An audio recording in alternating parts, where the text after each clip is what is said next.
բայց չեք հիշում ո՞նց եք հարց տալիս։ Այդ հուշագիրը ես որ ստորագրել եմ, ճանապարհը ոչ թե հանձնել եմ, դուք քարտեզը պատկերացնում եք այդ ճանապարհի, հա։ Ինքը ճանապարհը Գորիս Դավիթ-Բեկ 21 կիլոմետր, որից 11-ը անցնում է իրանց տարածքով։ Դուք եք ընդունում, որ մեր ճանապարհը չէ։ Հա։ Դուք եք ընդունում, որ մեր ճանապարհը չի եղել դա։ Ամբողջը չէ։ Բայց 30 տարի ինչ է օկուպացվել։ 30 տարի մենք հաղթանակած բանակ էինք, Ղարաբաղն էլ մերն էր։ Բան արեցինք, դուք հիմա ասենք Նիկոլական թեզերը, որ արտադրում Որակում մի տվեք ինձ։ Որակում մի տվեք, որակում մի տվեք։ Քիչ ավելի կոռեկտ ես պատասխանում։ կոռեկտ եմ պատասխանում, լավ մեծ իշխանական, փաշինյանական թեզերով է, Նիկոլականը որակում է, ասեմ, չեմ սաղացել իրավորել։ Այդ թեզերը, որ դուք հիմա արտադրում եք ամեն ինչ, ես հիշում եմ դուք դրանց առաջ էլ ասում եք մայիսին, որ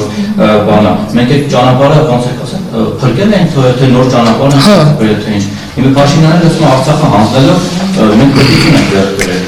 Մի րոպե, ես պատասխանում եմ իրան։ Ասում եք դուք խառնում եք, ինչ եք խոսում, հորինում եք։ Լավ, ես պատասխանում եմ հարցին։ Դե ես ասում եմ դուք չեք լսում ու ձերն եք բրդում։ Հիմա ասում եմ այդ փաստաթուղթը գրված է հետեւյալը անխոչնդոտ ապահովել շարժը այդ ճանապարհի։ То есть իրանք գալիս են նստում են համաձայն այդ նոյեմբերի 9-ի փաստաթղթի, երբ որ մենք պարտվել ենք, ուզում եմ հիշեցնեմ, ես նշանակվել եմ նոյեմբերի 20-ին, պարտությունից հետո նոյեմբերի 9-ի փաստաթղթի, որտեղ արդեն որոշված է, իրանք գալիս են նստում են, եւ մեղրիից մինչեւ սոտք շփմագիծ են ձևավորում, որը մենք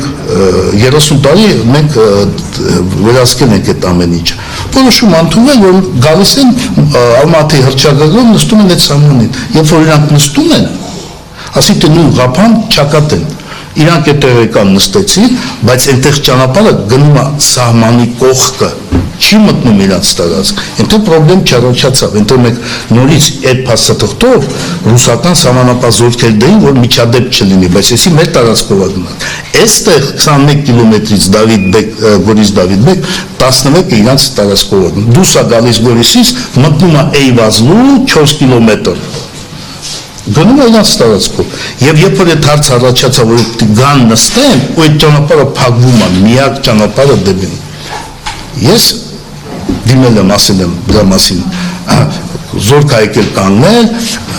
իրանց թույլ չեն տվել, որ իրանք գան կանգնեն այդ սահմանին, իրանք չեն մոտեցել, միակ տեղն է ամբողջ այս շփման գծում, որտեղ իրանք չեն եկել նստել այդ ճանապարհին, ու մենք ու կես տարի դա օգտագործել ենք իրանց տարածքով, ռուսական սահմանապահ զորքերն էին ուղեկցում, հիմա չէ, հիմա արդեն ես չգիտեմ ինչ է, մենք իմ ժամանակ օգտագործել ենք դա, և դա այդ ժամանակ սարքեցինք այդ բանի ճանապարհը մյուս, և կարողացանք գործել, այս է խնդիրը, եթե չէի ստորագրում, իրանք գալիս նստում են ու վերջ Բայց ճանապարհը ինչ եղել, պարոն Հարությունյան, դա բանավոր պայմանավորվածությամբ է, ընդ որում Փաշինյանն ինքն էլ ասաց, դրա վերաբերյալ չգիտեմ ինչ փաստաթուղթ եք ասում, եթե կա խնդրում հողմալ, բայց բանավոր ես հիշում եմ GPS-ով ադրբեջանցիները գալիս են, տարածքում ջերմություն կարելում է, դուք չեք լսում, էլի, ես ասում եմ, այո, շփման գծի ձևավորում է եղել։ Մենք դուրս ենք եկել,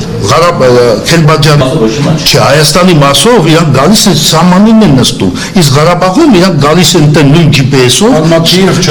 շփման գծին են կանգնում։ Փաստաթուղթ Ալմատի հռչակագիր ասել դուք նորմալ եք, համարեք Ալմատի հռչակագրով պետք է Ադրբեջանը ճանաչել, Արցախը ճանաչել Ադրբեջանի մաս։ Լսեք, դա ուրիշ պատմություն է։ Հիմա ես ասում եմ, այդ որ պատկերացնենք, շփմագիծը, то есть էդի դեմարկացիա չի, սահմանազատում չի, պատկերացնում եք զորքերը, իրանք մտել են, եկել են, հասել են Մեղրի։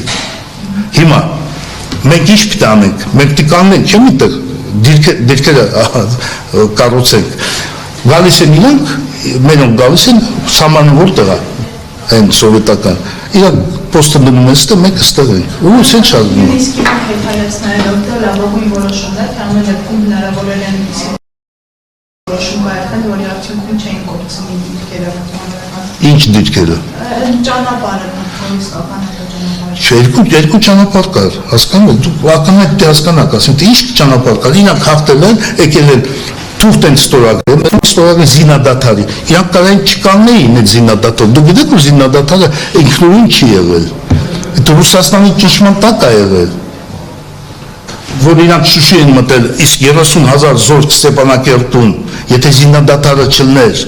ինչ է լինելու իրանց հետ, պարտվել եք մենք, դուք ստրբից դեք, դուք ընես ասում, որ մենք 94 տիվնա հաղթել ենք ու պտի պահենք, Էսա կոնկրետ ռազմաքաղաքական իրավիճակը,